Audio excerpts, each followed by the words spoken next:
अखिल भारतीय श्री गुरुदेव सेवा मंडल गुरुकुंज द्वारा आयोजित वंदनीय राष्ट्र संत श्री तुकडोजी जी महाराज के 53rd पुण्य स्मरण के अवसर पर इकट्ठे हुए सभी भाविक गण को मेरा हार्दिक प्रणाम नमस्कार। बहुत कुछ बातें हमने सुनी हैं। हम तो कभी पूजनीय गुरुदेव को मिले नहीं थे, लेकिन आप सब हमें उनके बारे में संस्मरण कराते हैं, उनकी किताबें हमको पढ़ाते हैं, बहुत आनंद होता है। सहजबात फिलॉसफी और उनकी विचारधारा एकदम एक रूप है। वो ध्यान के बारे में कहते थे, हृदय को शुद्ध अभ्यास, एक दूसरे की सेवा, समाज की सेवा, देश की सेवा, विश्व की सेवा, हम सब अभी सब एक है। यही भाव मोर देन एवर आज बहुत खास जरूरी है। हम एक खास समय से गुजर रहे हैं। ऐसा समय पहले कभी रिपीट नहीं हुआ था, हुआ ही नहीं था। हम फर्स्ट टाइम इसका एहसास पूरी दुनिया में कर रहे हैं। बड़ा भारी तनाव है। हर गांव में एक तुकडोजी महाराज होना बहुत जरूरी है। उनका होने का मतलब है कि वो हमारे हृदय में अभी भी जीवित है। उनकी विचारधारा, उनका जीवन हमारे थ्रू ही एक्सेप्ट होएगा लोगों में। हमने बहुत कुछ पढ़ डाला अभी तक, जो कुछ उन्होंने लिखे हैं। हर जगह उनका एक ही इंडिकेशन है, जो है अभ्यास और सेवा। तो उसको के बारे में सोचते सोचते मैंने दो पंक्तियों के बारे में सोचा, और ये है, मंगल स्वरूप तो आप हो। जब हम गुरुदेव को कहते हैं, मेरे गुरुदेव मंगल स्वरूप तो आप हो, हम तुम्हारे दास है। सहजबात भी यही कहता है कि हे गुरुदेव, तू ही मनुष्य जीवन का ध्येय है। हमारी इच्छाएं हमारी उन्नति में बाधक है। हम इच्छाओं के गुलाम है, लेकिन हम आपके दास बनना चाहते हैं। किसके? गुरुदेव के। उसका मतलब क्या? उनकी सेवा करना है। उनकी सेवा कब हो पाएगी, कैसे हो पाएगी? आप सब बहुत पढ़े लिखे हैं, उनके बारे में बहुत ज्ञान है। उन्होंने जो बताया वही रास्ते पर चले, उसका नाम ही सही दास है। तभी हम उनको सही ढंग से कह सकते कि वो मेरे गुरुदेव है, मैं दास हूँ। यदि मैं दास नहीं, मैं उनकी बात सुनता नहीं, तो उनको गुरुदेव कहने में हमारा कोई भी हक नहीं है। जरा सोचिए, जब किसी को हम गुरु मानते हैं तो उनके बाद उनका जीवन, सब चीज का अनुकरण अपनी जिंदगी में होना चाहिए, नहीं तो उनको गुरु कहने को बंद कर दो। कहते हैं तुम्हारी कृपा मंगल करे, मीन्स उनकी कृपा जब हम पे बरसेगी, वो ही मंगल करेगी। ऐसा रहे अभ्यास, हम ऐसा अभ्यास करें कि अपना हृदय में खालीपन हो जाए, और उस खालीपन में उनकी कृपा आ सके। यदि खालीपन नहीं होगा, इच्छाओं से भरपूर होगा, वासनाओं से भरपूर होगा, तो कृपा नहीं आ पाएगी। यदि कृपा नहीं आ पाएगी तो मंगलमय समय कभी नहीं आ पाएगा। यही चाहते हैं मंगलकरण। नीत ख्याल हमको दीजिए, हे सदरो, हम बालकों पर नैन बरसा कीजिए।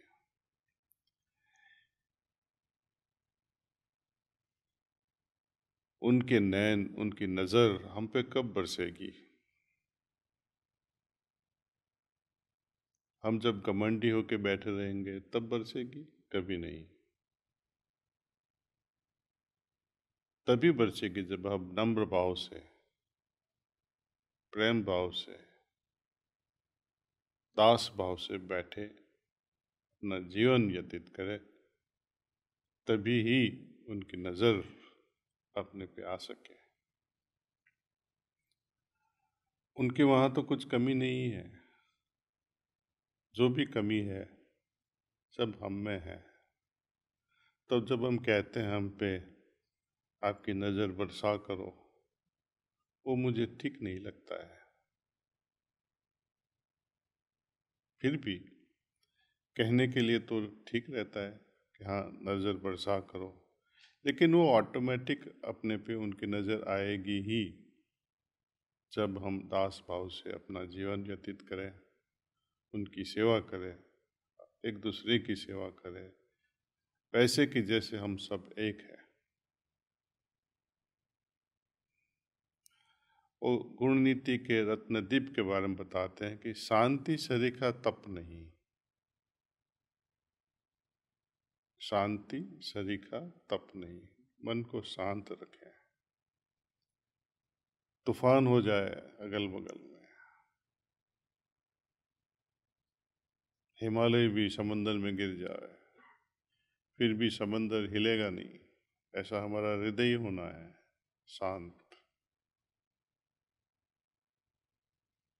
लेकिन हम छोटे छोटे दुख आते हैं, परेशान हो जाते हैं, अपनी तरंगे डिस्टर्ब हो जाती है, मन की तरंगे झूम उठती है।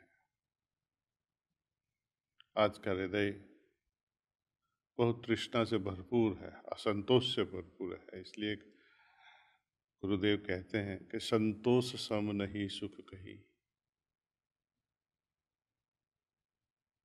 ऋषि अष्टवक्र भी कहते हैं राजा जनक को कि संतोष डेवलप कर तेरे हृदय में, यदि तुम ये चाहते हो मोक्ष। जिसके हृदय में संतोष नहीं, वो कभी भी मोक्ष के हकदार नहीं बन सके। तृष्णा सरीखा रोग नहीं कहते हैं। तृष्णा सरीखा रोग नहीं, मीनिंग इच्छाओं से भरपूर जो हृदय है, एक इच्छा खत्म हुई, उससे भी बड़ी दूसरी आ जाती है। तो ऐसे हृदय को संतुष्ट कैसे करें? उसका कोई अंत ही नहीं है। बहुत जन्म बीत जाते हैं और बीतते रहेंगे, फिर भी कोई भी तृष्णा खत्म नहीं होगी। न प्रेम के सम योग ही। योग अलग अलग ढंग से लोग कहते हैं, लेकिन गुरुदेव की डेफिनेशन बहुत उम्दा है, बहुत डीप है। वो कहते हैं वही योग है जहां प्रेम है। और रिनंसिएशन को या संन्यास को या घर को छोड़ के भाग जाने को वो योग नहीं कहते हैं, वो भागदौड़ है। भाग जाते हैं लोग अपनी जिम्मेदारियों से। जो अपनी जिम्मेदारियों से भाग जाता है, उस पे विश्वास कैसे करे? ईश्वर कैसे कर सकता है? आदमी नहीं कर सकता है, माँ बाप नहीं कर सकते हैं, ईश्वर कैसे करेगा? प्रेम।